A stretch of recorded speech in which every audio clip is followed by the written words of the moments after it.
Tá bom. Então eu vou deixar o André com vocês. Tudo bem, então muito obrigado por todos estarem, né, presentes aqui nesse núcleo, né? E essa mensagem que a gente vai trazer hoje é uma mensagem que eu acho que fala bastante ao nosso coração, né? Uma mensagem de um Deus que ao mesmo tempo é justo e ao mesmo tempo é amor, né? Então a palestra sobre a Arca de Noé e o dilúvio, eu preparei com um carinho para cada um que está aqui, né? Desde as crianças até os mais experientes aí, né? Na área de ciência. Agora tem o trocador aqui, vai ajudar bastante. Então isso vai instalar. Isso, vai passar. Então eu gostaria de, mais uma vez, fazer uma oração com vocês para a gente iniciar, né? Essa é vamos dizer assim, uma palestra adaptada de cultos, né? Então a gente vai procurar ser mais um pouco didático e resumido para caber no tempo aí que a gente espera aí de cerca de 40 a 50 minutos, tá bom? Vamos orar então? Senhor nosso Deus, obrigado porque o Senhor está presente no meio de nós e que o Senhor seja louvado, Deus, por ter sido um Deus misericordioso, ter permitido Noé e sua família serem salvos e hoje estarmos aqui como descendentes de Noé também, para poder olhar para o passado e nos preparar para o futuro da breve volta de Jesus. Isso nós pedimos, em nome de Jesus. Amém. Amém. Muito bem, então, essa mensagem então começa, né, eu não vou ler, né, mas sabemos que no relato de Gênesis capítulo 6 até o 8, esses capítulos não relatam essa história então, né, que por sua vez também tem histórias ou mitologias no mundo inteiro. A gente vai ver isso ao longo do tempo que a gente estiver discutindo esse assunto, né. Só que eu gostaria de ler só o começo aqui do porquê que Deus precisou mandar um dilúvio, né. Então, gostaria de ler então Gênesis capítulo 6, do verso 5 até o verso 9. Viu o Senhor Deus a maldade do homem que se havia multiplicado na terra, que era continuamente mal todo o desígnio no seu coração. Então se arrependeu o Senhor de ter feito o homem na terra, e isso lhe pesou no coração.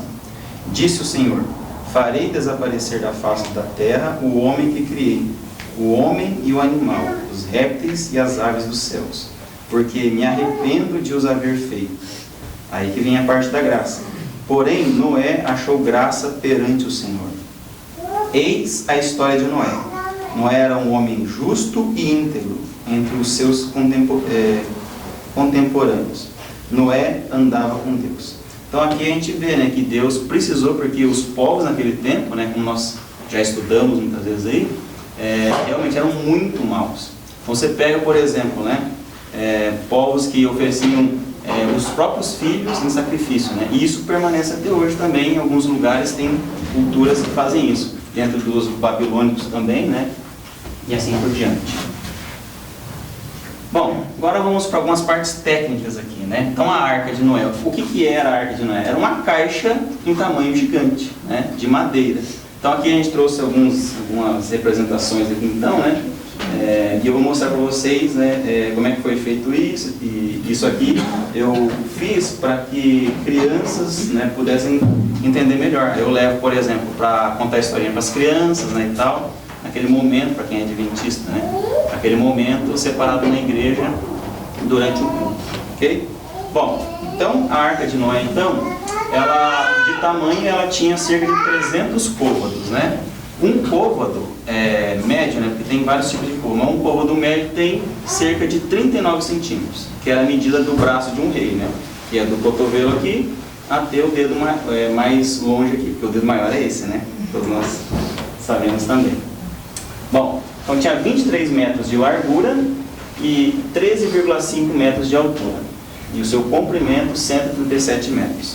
Então, comparado, por exemplo, com um dinossauro, né, como esse daqui, ou um elefante, ou então uma pessoa mesmo, não, desculpa, uma girafa, né, que está aqui, para comparar. E um avião, né, um Boeing 747, provavelmente 2 Boeings, né, alinhados, daria o tamanho da arca em comprimento. E para comparar com alguns navios, né, que o homem construiu aí, de metal ou de madeira. Exemplo, a embarcação Santa Maria, se não me engano, de Pedro Alves Cabral, ela era menor que a arca. Aqui está a dimensão da arca, cerca de quase 500 pés. Depois tem a embarcação Wyoming, o Titanic, que é muito famoso, né? Então era quase o tamanho aí do Titanic. E o Queen Mary II, que foi um dos maiores navios construídos de cruzeiro. Hoje os maiores navios que existem são os de transporte de petróleo, né, em comprimento. Tem uma curiosidade nisso daí. A proporção dos navios modernos segue a proporção de 6:1, né, ideal para não tombar. Então, até nisso, né, a construção naval segue o que Deus fez com a Arca de Noé, né? A proporção de 6:1. Muito bem. E, olha lá, não tinha motor, leme ou perfil hidrodinâmico. Era baseada em um caixote gigante.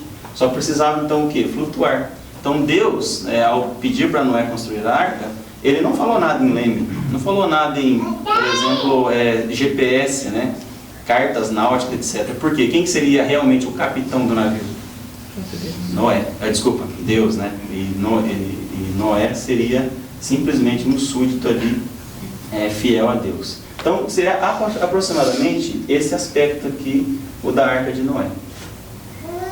Por dentro, então, 3 compartimentos, né? Ali tem o tamanho de uma pessoa para comparar com cada compartimento.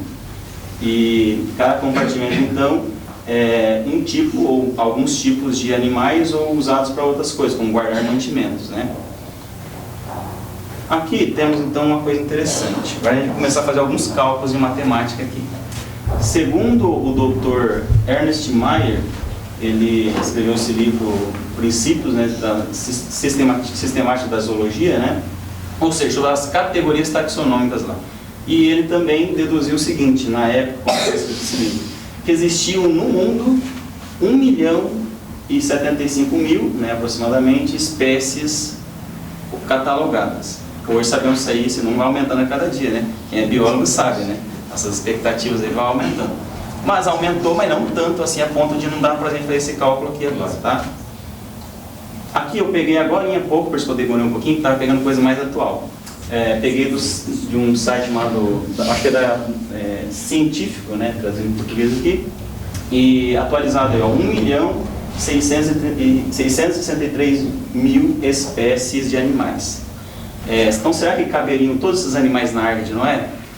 Vamos começar a rebater algumas coisas. Por exemplo, dos insetos, não precisava levar vamos dizer assim, muitos tipos de insetos, justamente porque muitos insetos têm os ovos e os ovos podem boiar, né? Então, uma das coisas que a gente pode, mais da metade, não levar na arca. Olha lá, então protozoários também não precisa, porque eles nadam na água, a maior parte. Plantas podem tirar sementes, né? Essas sementes também podem boiar. Algas, fungos, cerca de 70.000 fungos, bactérias, vírus, e sobra mais ou menos ali, 280.000 animais terrestres, né? Como por exemplo um elefante. Bom, é muita coisa, né? Bom, agora sim, olha aqui, nesse livro aqui, o Dilúvio de Gênesis, do Dr. de dois, né? De Morris e Whitcomb, acho que é assim que falam. Eles afirmam que não mais que 35.000 espécies de animais precisariam ter entrado na arca. Por quê? Vou explicar no slide seguinte. Mas, para colocar para os tempos atuais, já que esse livro foi escrito há um tempo atrás, vamos arredondar para 50.000, beleza? 50.000 animais precisavam entrar na arca. Vamos arredondar para isso daí. Será que cabe? Vamos ver. Aí a gente tem que entender uma coisa. Na Bíblia, quando ela fala espécie, não necessariamente é a mesma espécie das categorias lá, né, de uma das categorias taxonômicas, essa aqui, não necessariamente é isso. Provavelmente a Bíblia se refere a um tipo básico, e esse tipo básico envolve família, gênero e espécie também. Então a gente tem que considerar isso, né? Então, por exemplo, dentro da família, por exemplo, dos felinos, né? Todos os tipos de felinos, a gente tem que considerar isso, né? Com algumas exceções, por exemplo, o leão não consegue cruzar com o tigre, né, e gerar depois uma nova espécie, é isso, né? Uma nova espécie que vai gerar então vamos dizer assim, uma outra, isso, um descendente infértil, então geraria um problema. Hoje, né, não sabemos na época de Noé, então é um detalhe. E aqui eu tirei de um artigo do Everton Alves, ele escreveu, que estava aqui referência, cortou um pouquinho aí, ele mostra uma coisa interessante atualizada ali. Então, eu ia apontar com o laser aqui, não dá, vou ter que ficar um pouquinho na frente aí, tá bom? Então aqui tem os gêneros, quantos que tem de cada classificação de animais, né? De mamíferos, aves, répteis, anfíbios, animais marinhos e artrópodes. Aqui então tem as famílias, que provavelmente é daqui que a gente vai tirar então os dados, e ali as espécies, né? Então, ali está catalogado cerca de 1.100.000 espécies, finalizando que o total tudo, 1.363.000 espécies aí. Mas vamos trabalhar com esse número principalmente aqui, né? 938 famílias para poder levar na arca então. Vamos lá. Bom, sabemos que o tamanho médio de todos os animais terrestres que você possa pegar, que serão aqueles que necessariamente não teria que levar na arca, né? Uma vez que animais marinhos não precisava, né? Porque seria um dilúvio. E outros tipos de animais poderiam aguentar o dilúvio por meio de ovos e etc. Ou sementes, como as plantas. Então, uma média de tamanho, né? Uma ovelha, coloquei um representante ali, né? Um elefante, que hoje é o animal terrestre maior que tem, e coloquei um ratinho aqui, estão conseguindo ver? Então, que seria um dos menores animais que tem, né? Então, a média aqui, olha só, a arca possui, então, deixa eu só ajudar você para montar o nosso raciocínio. Tem cerca de 3.000 metros quadrados e 40.000 metros cúbicos. Corresponde, então, se a gente pudesse comparar, a 569 vagões de carga ali, que a gente possa colocar esses animais. Então, pegando aqueles 50.000 que eu conversei com vocês agora há pouco, teriam que então ser levados na arca então, esses 50.000, e considerando uma ovelha de tamanho ali médio dos animais, olha só, se um vagão leva 240 ovelhas, esse cálculo já foi feito, né? 3 trens então, carregando 69 vagões, levaria então 50.000 animais e só ocuparia 37% da arca de Noé. Então olha só para você ver, sobraria bastante espaço e olha aqui, ó, sobrariam 361 vagões para levar então o que os animais de Noé e a sua família iriam precisar: água potável, né? Precisar levar os alimentos para os animais, tanto carnívoros como herbívoros, e assim por diante, os mantimentos ali, né? A bagagem no modo geral. Então é possível então matematicamente, ou vamos pensar assim, né, de uma forma arquitetônica, ou a estrutura ali, né, aguentar então 50.000 animais? É possível, sim, e sobra espaço, né? Nessa situação que a gente está contando aqui. Então aqui tem um diagrama para mostrar então como que seria a organização por dentro, né?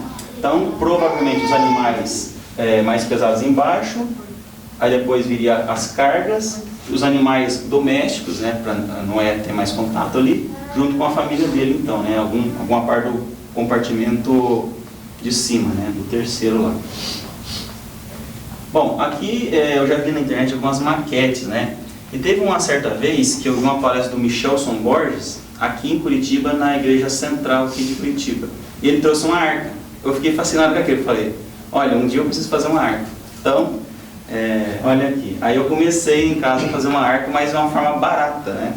O que eu fiz? Então, comecei a montar uma arca de palitinho de sorvete. Podem ficar tranquilos que eu não tomei esses sorvetes aí, tá? Eu comprei, eu usei 1.200 palitinhos para fazer essa arca, né? Na verdade, não terminei ainda, estou terminando. Então, eu vou mostrar para vocês um passo a passo de forma rápida aqui. Então, peguei os dados da internet, algo mais científico possível que eu pude pegar, e comecei a montar então, né? Ali então as laterais, pouco e pro, vamos dizer assim. E montar então as partes que precisou. Olha lá, então feita a primeira parte, né? Aí a cada compartimento eu fiz ali a separação.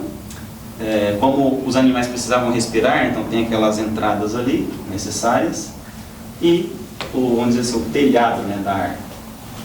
E como os animais precisavam respirar e tudo mais, então aqui tem esse vão ali livre, né, onde a luz e o ar fresco entram, né. Então será que os animais realmente conseguiram receber luz lá embaixo? Dependendo do arranjo lá embaixo, né, dos compartimentos. é possível sim, porque a luz poderia penetrar por meio de algumas situações ali, o ar também circular.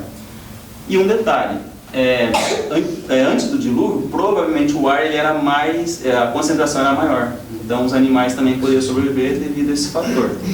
E se isso por si só não se resolvesse, os animais para hibernar precisam diminuir o metabolismo, certo? Né? Os biólogos aqui sabem, né?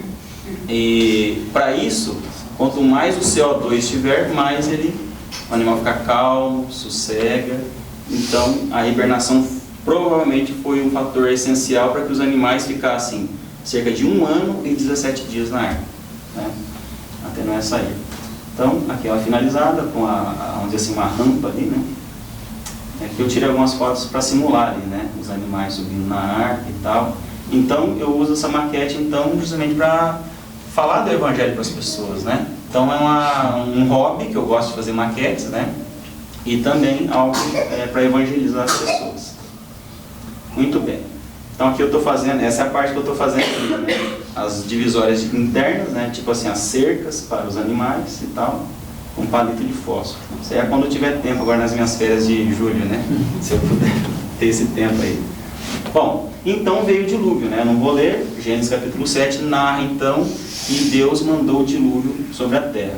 E muitos animais pereceram juntamente com os ímpios, né? Os pecadores então. Foi uma catástrofe global, não foi uma coisa como muitos cientistas evolucionistas podem até considerar alguns mini dilúvios para explicar os fósseis, por exemplo. Mas tudo indica que foi algo global. A gente vai ver por meio de alguns fósseis daqui a pouquinho. Então, olha lá, a punição dos ímpios que foi necessária.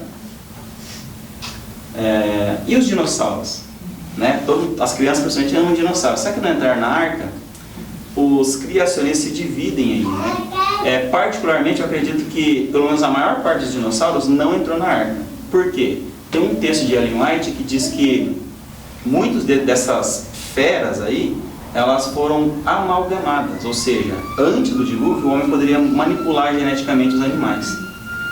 E por isso que provavelmente eles não entraram. E outro fator, após o dilúvio, esses animais grandes, perto do homem que teria mais ou menos 1,70 m, 1,80 m, o homem ficaria indefeso. Então Deus, por piedade, teve então que tirar da face da terra o T-Rex, né, por exemplo, e os outros animais gigantescos, né? Eu não tenho nomes de dinossauros, tá? Mas basicamente os grandes, né, foram extintos. Mas os resquícios, o dragão de Komodo, por exemplo, alguns lagartos lá na ilha de Galápagos, né, e assim por diante. Talvez crocodilos. Então, coisa pra gente pensar, né? Porque a palavra dinossauro só veio depois que a Bíblia foi formada, né? E significa mesmo, quem lembra lá? Lagarto. Isso, eu ia falar essa daí, né? Lagarto terrível. Tem várias formas de entender. Então, o dilúvio aqui acontecendo. Então, eu tinha um GIF aqui, mas deu um probleminha aqui. E agora eu quero mostrar um vídeo para vocês que mostra, então, 10% do que foi o dilúvio, mas agora com uma embarcação de metal e uma das maiores que existem. Reparem.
eu consigo colocar aqui? Vamos ver.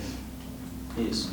Bom, então veio o fim do dilúvio, né? Deus então permitiu que Noé saísse da arca com sua família e fez justiça nesse planeta, né? E no final contar a segunda vez que Deus vai precisar intermediar aqui nesse mundo. Bom, aqui tem uma linha do tempo, né? De quando Noé entrou na arca e desde quando ele saiu, né? Então tem todos os momentos aí. Total durou aí 378 dias, né? Então tem várias partes aí, como quando ele entra, quando começa o dilúvio, quando, por exemplo, a arca se assenta nas montanhas de Ararat, e assim por diante, até o momento que ele abre a porta, espera um tempinho e depois sai da arca e faz o sacrifício então perante Deus. Vai lá então. Ali eu fiz como eu sou geógrafo, né, eu gosto de localizar as coisas na superfície do planeta. Ali é o lugar onde estão as montanhas de Ararat. É o local que é a atual Turquia. Ok? Mas se você ler a Bíblia, você vai ver que lá está escrito assim, ó, montanhas de Ararat. Não a montanha. Não está no singular, está no plural. Então aí é um detalhe importante. Por quê? Então aqui tem, por exemplo, as montanhas Agridag, né, ou Montanha da Dor, lá na Turquia, que são cadeias de montanhas, no caso, vulcânicas lá. Relativamente recente isso daí, né? Então tá aqui mais uma tomada aérea. E tem um detalhe, esse lugar é protegido então pelos turcos, que são muçulmanos, né? Já teve expedições, inclusive, de se não me engano, arqueólogo adventista, que está participando, não terminou essa expedição ainda, lá na região da Turquia, em busca realmente da Arca de Noé, ok? Mas eu quero perguntar para vocês, então ela já foi encontrada ou não? Porque a gente vê na internet um monte de coisa aí, né? Então, quem acha que sim? Que a arca já foi encontrada? Né? Você acha que já foi encontrada? Sim. A foto está mostrando, né? Tá bom? Na verdade não, tá? Desculpa, mas a Arca de Noé, na verdade, quando esse chinês, por exemplo, propagou por aí que encontrou e tal, infelizmente ele queria ganhar mídia, né? Queria ganhar audiência. E fotos como essa nunca é algo detalhado, nunca foi, por exemplo, colocado em artigo científico, sempre o diz que me disse, né? Então, não foi encontrada a Arca de Noé ainda. Será que pode ser encontrada um dia? Eu penso comigo, né? Noé precisou de madeira para construir as casas, né? Queimar para fazer fogo, porque o clima mudou depois disso, né? E pode ter ficado muito frio, etc. Pelo menos parte da arca pode ter sido preservada, mas uma boa parte pode ter sido também usada por Noé. Então, o futuro nos dirá. Bom, tá, mas não tem nenhuma evidência de que o dilúvio existiu no sentido histórico? Tem. Então essas evidências estão aí em mais de 270 relatos no mundo inteiro. Exemplo, se você for falar com os índios Yanomamis, eles têm um relato parecido de que alguém, né, foi salvo junto com a sua família. Aí você vai, por exemplo, com os chineses, também tem, entre os indianos, entre os caldeus, nos índios aborígenes da Austrália, na Grécia, no México. No caso aqui do México são os maias, tá bom? Os maias têm vamos dizer assim, um mito, né, do dilúvio. Mas sabemos que se você reunir todos os mitos da Terra, tudo converge para o mais antigo, né? Então, pode ser uma situação aí que foi... pode ser uma evidência muito forte de que realmente o dilúvio existiu. Muito bem. E aqui temos o tradicional modelo da evolução geológica do planeta e dos animais também, né? Mas será que isso aí, então, é o fato ou será que é o boato, né? Igual diz o Dr. Marcos Eberling, que vai fazer essa palestra para nós dia 28 aqui em Curitiba. Aqui temos um doutor chamado Naor Neves que preparou esse modelo aqui comparado com o modelo evolucionista. Ele pegou a coluna geológica, quem estava no ensino médio aí já lembra daquela, né? Do Fanerozoico lá, depois dividindo em várias subpartes ali. Muito bem. E quando ele pega a parte que é o Fanerozoico, que são as camadas sedimentares, ele considera então que isso aconteceu após o dilúvio. Então, todos os sedimentos que foram trazidos pelas águas do dilúvio, quando se assentaram, viraram em estratos e, por sua vez, tem fósseis no meio. Então, essa aqui é a ideia básica, né? Claro que eu estou sendo muito rápido nisso e também não dá para dar um zoom em cada parte ali. E eu fui em algumas palestras dele, por exemplo, essa aqui, ele apresentou há uns anos atrás na Universidade Federal do Paraná. Eu fui lá, por exemplo, sabe esse rapaz, o Ivinho aqui? Ainda bem que ele está de costas. Antes dele falar a palavra dilúvio, todo mundo estava gostando. Excelente, legal, realmente é uma catástrofe global no planeta. Nossa, realmente tem dados científicos sobre isso. Só foi no final de falar a palavra dilúvio, acabou com tudo. Foi na reitoria, né? Foi na reitoria. Você estava lá também? Eu não sei se você lembra, teve uma menina da galeria que xingou ele. Isso, isso foi. E olha só uma coisa, olha como é que esse homem é de Deus mesmo. Ele contornou a situação. Ele, na hora todo mundo saiu, eu fiquei entre alguns ali, acho que deve ter ficado também. Ele conversou com ela de forma calma, educada, e ela depois pediu desculpa para ele, naquele momento ali, né? E pôde ver que realmente ele é um cristão, né? Ela pode não aceitar as ideias dele, porém, nesse caso, ela viu que ele não tem por que estar ali mentindo, né? Vamos dizer assim, é o que ele crê e o que ele demonstrou por meio da mensagem dele ali. E eu fui também na aula de campo, né? Que ele fez em Ponta Grossa, num lugar lá, uma pedreira, onde tem um afloramento de basalto, né? E ali então ele explicou, foi uma coisa bem legal, ele fez tipo um sermão ali para nós também, e foi em 2015, se não me engano. Bom, vamos para algumas evidências de que o dilúvio existiu, né? Então as rochas sedimentares contam histórias. Então as rochas sedimentares basicamente são o seguinte: depósitos de sedimentos, restos de, por exemplo, montanhas, detritos, cascalho, areia, silt, e assim por diante. E um detalhe interessante, né, aqui para as crianças entenderem, por que o contato entre as camadas de rochas sedimentares é uma evidência que o dilúvio existiu? Raciocinem comigo. É como se fosse um bolo de camadas. Quando sua mãe vai fazer o bolo, ela faz, né, uma camada em cima da outra. Ela não espera milhões de anos para depois colocar outra camada por cima, né? Mas o que os evolucionistas fazem a gente pensar? Vamos supor que aqui era a superfície do planeta há, vamos supor, 25 milhões de anos atrás. E depois veio outras camadas por cima, só que, detalhe, o contato entre as camadas é plano e paralelo um com o outro, tipo o efeito panqueca. Se isso aqui já foi a superfície da Terra um dia, deveria acompanhar o relevo, né? Igual é hoje. A gente está aqui numa parte um pouco mais alta de Curitiba, tem outras partes mais baixas e assim por diante. Então, esse contato plano paralelo demonstra que, vamos dizer assim, lama sobre lama foi sendo assentado, se petrificou, virando rochas e está aí. Mas por que tem coloridos, né, e tudo mais? Vamos ver aí então. Eu ia mostrar esse vídeo para vocês, que o Dr. Naor mostra então isso daí, mas devido ao tempo vou pular esse daí. Bom, outra evidência, já eu falo para vocês do detalhe, tá? Tecidos moles encontrados em fósseis de dinossauros. Isso aqui tem algum tempo foi descoberto, e não foi só um, mais de um. E inclusive um cientista que descobriu tecidos moles em chifre de um tricerátops, quando ele divulgou isso, ele foi simplesmente demitido do trabalho dele. Então ele era um cientista renomado e tudo mais, mas quando ele viu que tinha restos de tecidos no chifre do animal que tinha, segundo eles, mais de 180 milhões de anos, eu estou arredondando aqui, tá? Ele, claro, não acreditou nisso, porque até as mulheres sabem, né? Se você deixar o peixe fora da geladeira por um tempo, né, vai se apodrecer e se decompor totalmente.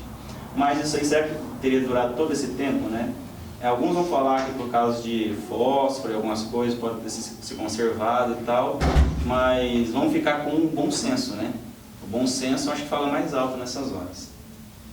Eu acredito que isso aí pode ter aguentado cerca de 4.300 anos, mas muitos milhões de anos, aí é muita fé para nós, né, que acreditamos em o nosso Deus aí. E aqui está um artigo então, ó, costela de dinossauro, já é uma outra situação, guarda restos de tecidos moles, de tecido mole mais antigo já encontrados. Nesse caso aqui então, deixa eu ler onde é que está os milhões de anos aqui. Embaixo, 120. 120? Embaixo? Isso, daqui ó, 120 milhões de anos. Acredite quem quiser, né? A minha fé vai até aqui, nesse caso, né? Bom, É ciência, né? oi?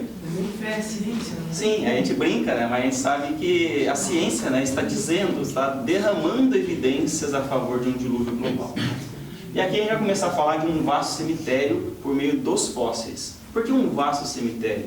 Porque tudo mostra ou demonstra que os animais morreram de forma repentina. E quando eu digo repentina, é assim que eu quero que vocês entendam. Vamos ver. Exemplo, esse cardume de peixe estavam tranquilos e felizes quando veio muito rápido, muita lama e praticamente os selou ali, né? Os petrificou, não na hora, mas os matou ali naquele exato momento, e eles estão na condição ali, né, de como se estivessem nadando ao vivo para mim e para você aí. Outro exemplo, um réptil junto com um peixe fossilizados. A gente sabe que pode ter alguns casos, mas um réptil terrestre junto com um peixe fossilizado juntos, no mínimo é estranho, né? Mas aí, ó, foi encontrado juntos aí. Então, um de ambiente aquático, outro de ambiente terrestre. Alguns vão falar assim, não, ele estava lá tomando água, aí escorregou, caiu dentro de uma parte que não dava para sair, tipo uma lama, morreu ali, um peixe morreu junto com ele. Força um pouco a barra para nós, né? Aí, olha só, sempre o pescoço curvado, né? Indicando que o animal estava em agonia para, né, fugir da água. Ou esse aqui, ó, de um mamífero junto com um peixe também. Isso aqui tudo que eu estou mostrando de agora em diante é de uma formação geológica nos Estados Unidos chamado Green River, ok? É um dos lugares que mais tem fósseis bem preservados. Ou aqui, ó, você vai lá e tem fósseis de, por exemplo, de animais carnívoros junto com animais herbívoros. Quando que eles vão ficar juntos tão próximos assim, né?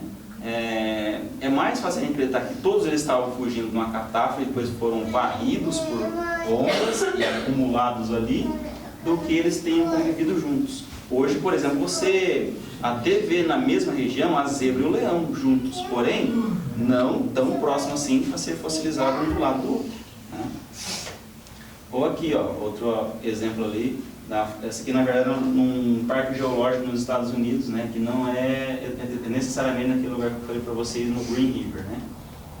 E aqui, por exemplo, animais que têm partes moles preservados também. Isso indica que isso foi uma fossilização muito rápida, né. Há uma água-viva e, por exemplo, uma arraia, que tem cartilagem. A água-viva mais mole ainda, né. Tem toda uma condição, claro, que eu não vou entrar no detalhe, tem contestações e tudo mais, só que a gente fica com o contexto geral, né, de uma catástrofe global. Ou isso aqui, ó, o peixe estava se alimentando naquele exato momento e morreu ali ou se fossilizou naquele exato momento.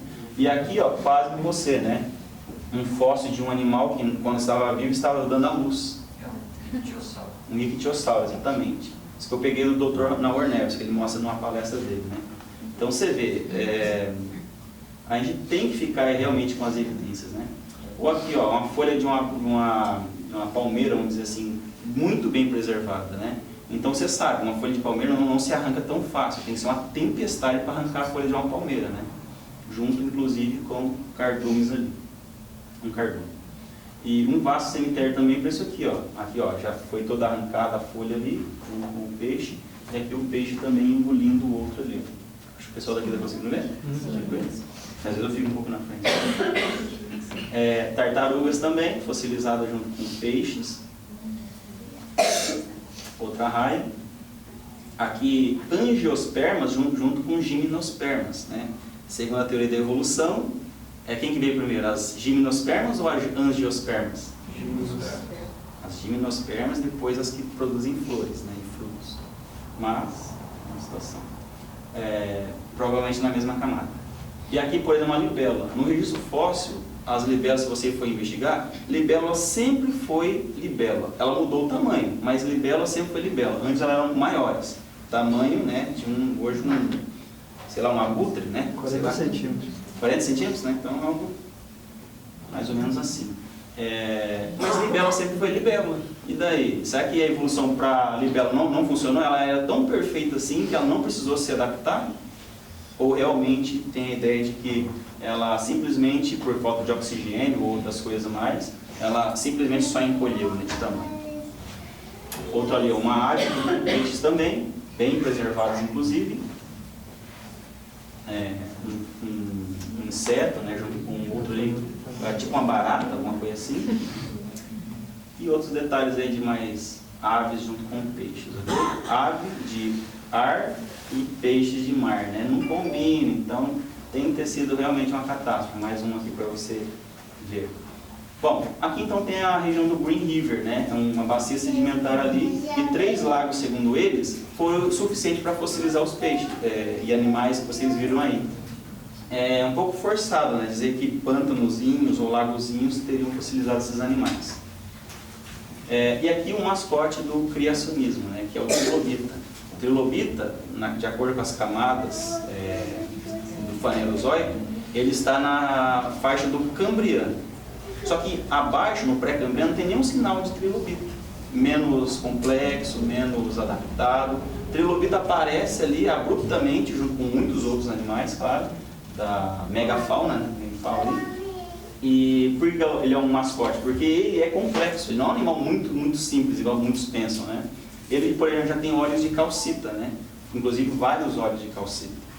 Então esse animal surgindo abruptamente, uma evolução entregando algo muito complexo logo de cara, segundo eles dizem, né, surgiu uma coisa muito simples, como, entre aspas, simples, né, como por exemplo uma bactéria, mas ali já surge abruptamente. Então por isso que é o nosso mascote aí, e o site lá do Michelson Borges tem isso como mascote também. Alguém já reparou isso lá? Então, tá lá. Então aqui estão as rochas sedimentares, né, para a gente mostrar aí e para você perceber. Formação de Grand Canyon é consagrada. Todo que vai falar sobre, por exemplo, dilúvio, tem que usar isso como modelo. Por que a gente usa isso como modelo? Porque foi o mais estudado e é o maior cânion do planeta, tá? Já que se alguém perguntar aí, né? E será que realmente o Rio Colorado teria esculpido esse paredão ali, então, por exemplo, que é vertical? Uma das evidências de que não, né, que teria sido um fenômeno chamado cavitação, que é quando a água está a mais de, deixa eu lembrar aqui, 30 metros por segundo, ela leva tudo que tem na frente. É só você fazer a experiência, você pega a vácuo e passa na perna. O que vai dar, né? Tô brincando, tá? Faça isso. Inclusive com água, num jato de água, com acho que areia, corta o óculos para fazer então ali as lentes do seu óculos. E quando aconteceu esse fenômeno, então, vou explicar o porquê então que a gente acredita nisso. Segundo o Dr. Walter Brown, dos Estados Unidos, ele tem um modelo em que explica como que se formou o Grand Canyon. Então é o seguinte, há evidência que existiam 2 lagos, um grandão e outro menor. Só me informe o tempo aí, tá? Beleza? E o maior desses lagos, após o dilúvio, ele baixou a água e ficou aquele lago maior. E ainda, vamos dizer assim, em volta estava com sedimentos ainda não consolidados. Teria estourado isso, a água desceu muito rápido e questão aí de semanas teria formado isso aqui, ó. E hoje o Rio Colorado, claro, esculpiu um pouco, mas não muito. Vamos dizer assim, claro, eu não vou entrar aí no método mas vamos supor, deduzir, essa parte aqui é considerável. Agora tudo isso, aí já é uma situação diferente. E por que isso? Contatos planos paralelos e também paredões verticais. Raciocina comigo. Se passou aí, segundo eles, né, eles baixaram de 40 milhões de anos para ter a formação do Grand Canyon, se não me engano, para 10 ou 5 milhões de anos, porque precisaram mudar a teoria, tá? É sempre assim, tá? Para salvar o modelo, você bagunça tudo. Só que não poderia ter paredões verticais. Porque quem estuda geografia sabe que o intemperismo químico, físico e biológico, ele vai, no geral, arredondando. Mesmo aí hoje sendo um deserto, mas já passou momentos que não era deserto. Então, os paredões poderiam estar arredondados, assim vamos dizer. Mas não, estão praticamente verticais. Claro, em alguns trechos no geral, tá? Então, já expliquei essa parte. Ou então, por exemplo, o nosso Cânion Guartelá. Alguém já foi no Cânion Guartelá aqui? Paraná, também uma boa parte é formação sedimentar. O topo, se não me engano, é a rocha basalto, mas eu não estou afirmando. Pode ser também que ele tenha se formado devido aos efeitos da cavitação. o Itaimbezinho, os do Nordeste do nosso país e vários outros que existem no planeta, né? Eu não achei quase nada na internet sobre a formação disso do ponto de vista criacionista. Por isso que eu estou sendo aqui cuidadoso para não, né, especular demais, ok? Pode ser. Ou aqui então, esse cânion aqui nos Estados Unidos, né, chamado Paria, que, olha só, as camadas inclusive estão, tem um termo técnico, né, não sei se o Getro pode me ajudar ali, o termo técnico estratificação cruzada, né, Getro? Estratificação cruzada, e também devido aos dobramentos aí, né?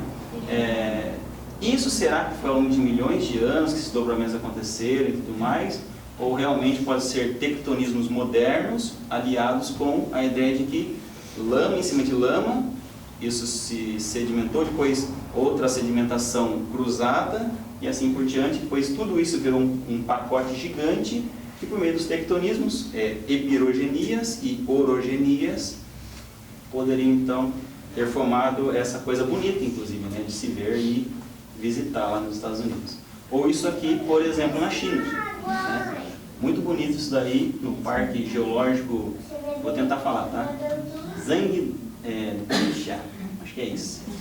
Por que camadas dessas cores? Claro, o ferro ali também, ao se oxidar, gerou essas cores, também os grãos de areia, com tanto, vamos dizer assim, peso diferente, como também a granulação, né? Uma diferente da outra, e à medida que a água do dilúvio ia e voltava, trazia e voltava com essas camadas aí sendo formadas. Para não ficar só nas palavras, eu vou mostrar no laboratório que isso é possível, ok? Antes, já eu chego lá, tá? Então vou mostrar aqui, por exemplo, aqui em Ponta Grossa, no Paraná, tem pelo menos 3 camadas aqui na formação Vila Velha, né? A do topo, que é mais, a dureza é maior, a da base, e a avermelhada do meio aí, que é a mais friável, vamos dizer assim, né? É a menos dura. Então, o modelo evolucionista diz que aqui era um lugar que tinha uma geleira, à medida que a América do Sul saiu da região do Polo Sul, isso foi derretendo, e aquilo se levantou e a chuva, o vento, etc., foi erodindo isso. Nós também acreditamos que gelo estava por cima, mas o tempo disso aqui se soerguer e ter a erosão tenha sido menor. Essa aqui é a nossa explicação. O dia que você for lá no Parque Estadual de Vila Velha, eles vão te levar para uma salinha escura, ligar um telão, uma televisão até antiga que eles têm até hoje lá, e te explicar tudo sobre o modelo evolucionista disso daqui. Tem um contraponto na sua mente, para você olhar para aquelas formações e falar, não, isso aqui só pode ter sido resultado realmente de um dilúvio global, né? Tanto é que os contatos são planos e paralelos também, é um pedaço pequeno, claro, mas se você pegasse toda a estratificação, se perceberia isso. E agora cheguei onde eu queria, pedi para o Roberto, então, o Roberto colocou o vídeo lá, simulação do dilúvio, pode ser? Aí a gente vai finalizando daí.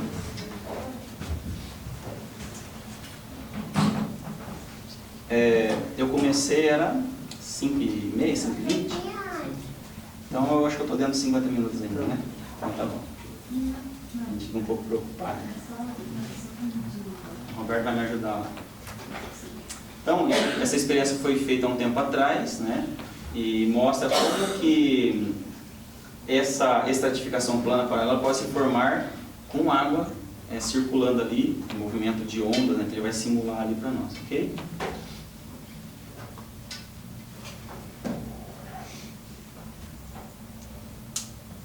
Isso, obrigado.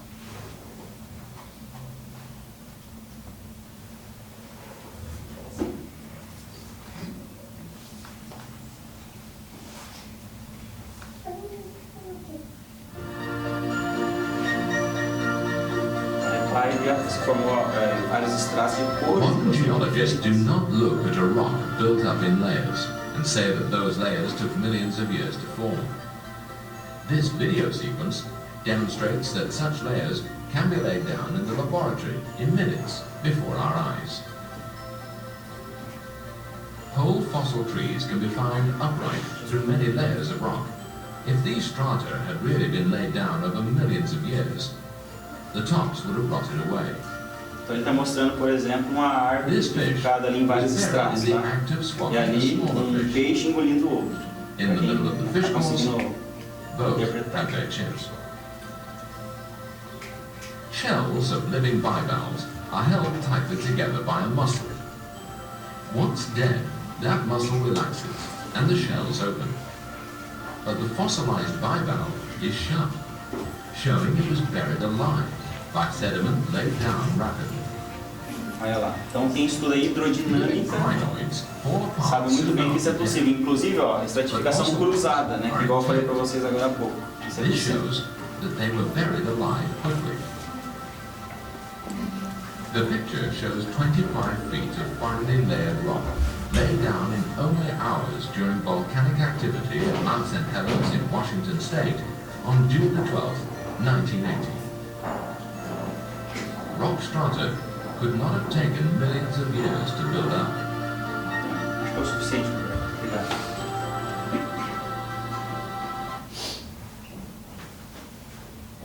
Espera ele ajeitar aí para nós.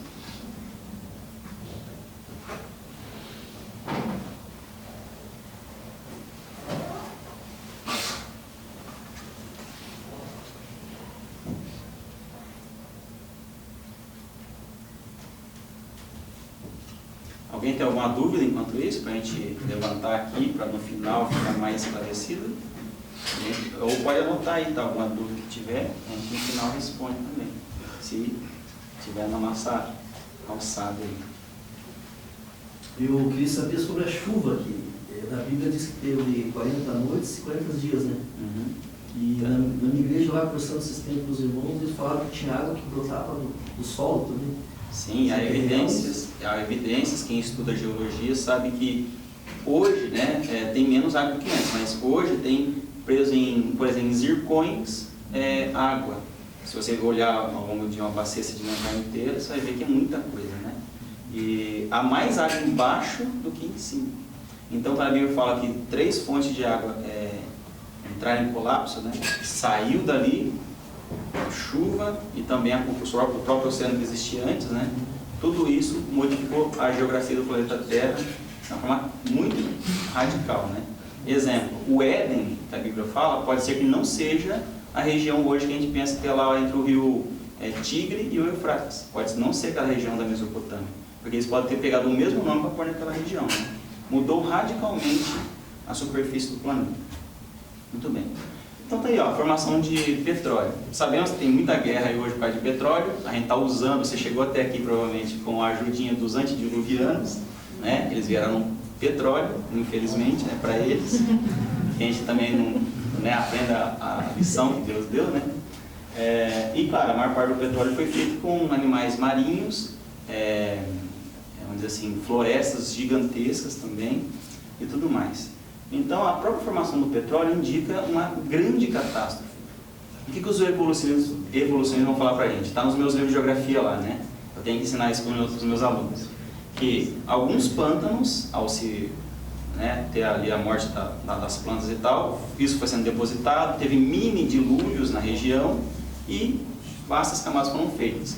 Aí, dependendo de pressão, temperatura, umidade, formou ou petróleo, ou carvão, mineral, ou os fósseis que a gente conhece aí, né?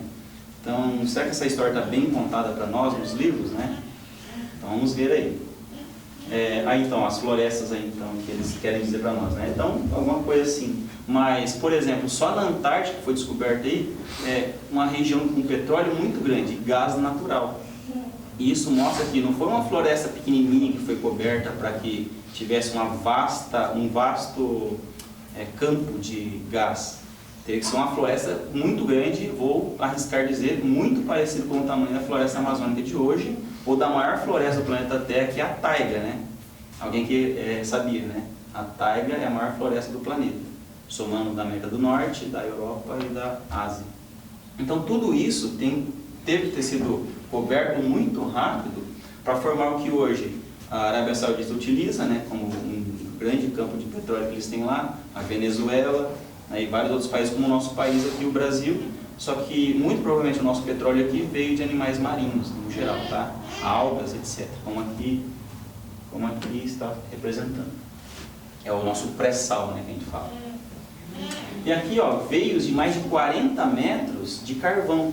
como que florestas, por meio de mini dilúvios, poderiam formar então veios de carvão tão espessos, né? A probabilidade é zero.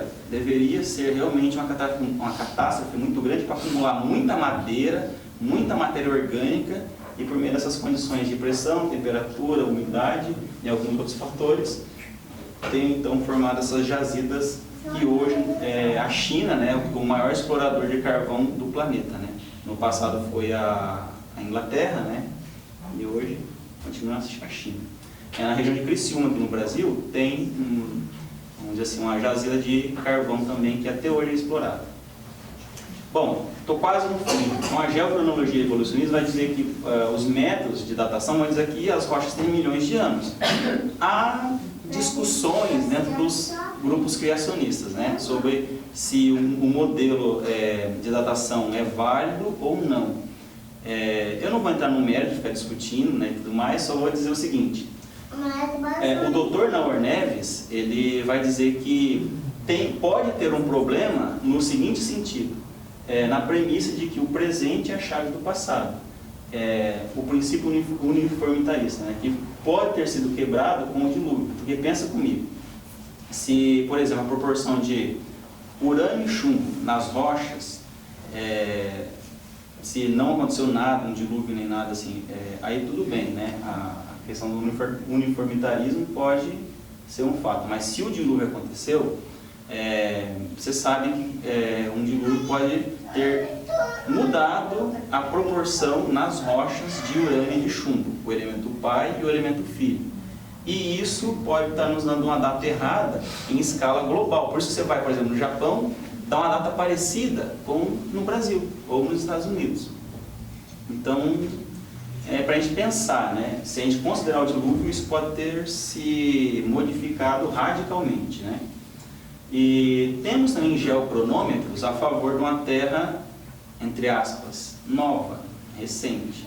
Por exemplo, a taxa de erosão dos continentes, né, é muito grande. Tanto é que a usina hidrelétrica de Itaipu está tendo problemas com o tempo que ela está durando. Era para ela durar mais de 100 e poucos anos, ela vai durar menos porque quando teve o processo de agricultura aqui no nosso estado do Paraná e na bacia como todo do rio Paraná, sedimentos foram caindo dentro do rio, né? E isso foi para onde? Na barragem. E isso está diminuindo o tempo de validade dessa usina, né? É um dos problemas que estão tentando aí. E não à toa inventaram o plantio direto, né? Que é plantar em cima da palha para reduzir a erosão do solo, né? Um exemplo que eu estou dando. Mas, por exemplo, eu li um artigo recentemente em que o Monte Everest está sendo erodido cerca de 1 metro a cada 1 milhão de anos. Se você fizer um cálculo rápido, você vai ver então, acho que ou 1000 anos, não lembro agora. Se você fizer um cálculo rápido, você vai pensar assim, o Monte Everest tem cerca de 65 milhões de anos. Mas em menos tempo ele poderia estar sido já totalmente erodido, né? Estaria plano ali. Então a taxa de erosão é maior que a taxa de surgimento do monte, ou daquela cadeia chamada cadeia do Himalaia, né? Então quando uma placa bate na outra e levanta, a taxa é menor do que o processo de erosão da região, com gelo e tudo mais também.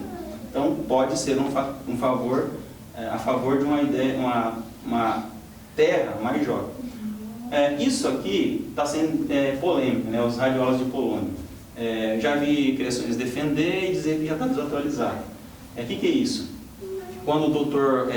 Robert Gentry encontrou em granitos, que são as rochas que formam a base dos continentes, radiólogos de polônio, que são mais ou menos assim, parecido como se fossem bolhas de ar, né? Claro, é radioativo e é de polônio e tal. Só que não deveria estar lá porque aquilo escapa em menos de 3 minutos e meio para a atmosfera, por meio do decaimento do processo ali, né? Mas está lá. E isso indica o seguinte, que a rocha foi, vamos dizer assim, criada a frio, e não que o magma lá embaixo se esfriando devagarzinho, aos pouquinhos, então virou o granito, que é o que dizem para nós, né? As rochas plutônicas, segundo os evolucionistas, se formou assim. Mas tem esse detalhe dos radioácidos de polônio, que é tipo assim, uma pedra no sapato dessa ideia. Bom, cauda de cometas também, eu não vou entrar nos detalhes muito detalhadamente, mas a cauda de cometas, né, cada vez que está orbitando, por exemplo, em torno do Sol, vai perdendo essa cauda. E se sabe que em menos de 10 mil anos o cometa deveria não existir mais, mas existem aí cometas. Então, o que a gente pode pensar a partir disso? O encolhimento do diâmetro do Sol também.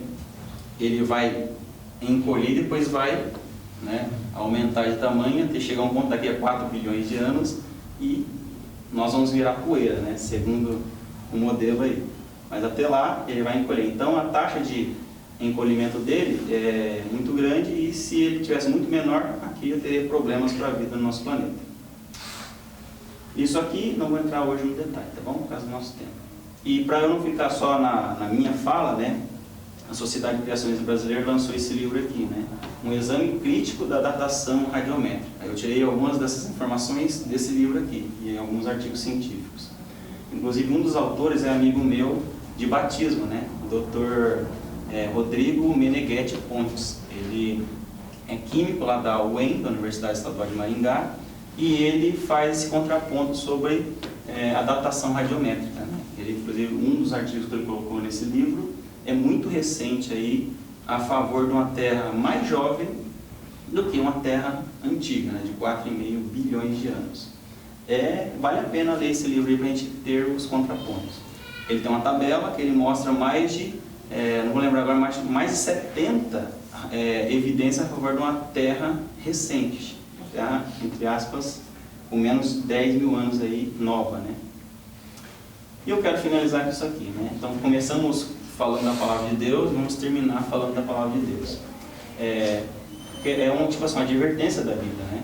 Os sinais, então, da volta de Jesus e a segunda destruição dos ímpios. A primeira foi o dilúvio. A segunda, então, é essa daí, né? Como aconteceu nos dias de Noé, assim também se dará por ocasião da chegada do Filho do Homem. Mateus 24, 37. E, pela fé, Noé, quando avisado a respeito de coisas que ainda não se viam, movido por santo temor, construiu uma arca para salvar a sua família. Hebreus 11, verso 7. Só vou trocar aqui para finalizar com a reflexão com vocês, né? Seguinte, então quando a gente vê essas evidências, quando a gente percebe que realmente, né, Deus precisou intervir na história da humanidade, e que vai intervir de novo, a gente tem que ter o bom senso de acreditar, né? Não por imposição, tanto na nossa vida como na vida de outras pessoas, mas porque tem crédito, realmente é um fato. Se Deus avisou, é porque vai acontecer. Então, quero deixar essa mensagem com vocês, para que todos nós então possamos crer mais na Palavra de Deus e se preparar para a breve volta de Jesus. Amém? Amém. Então, obrigado por poder ouvir a gente aí, tá bom?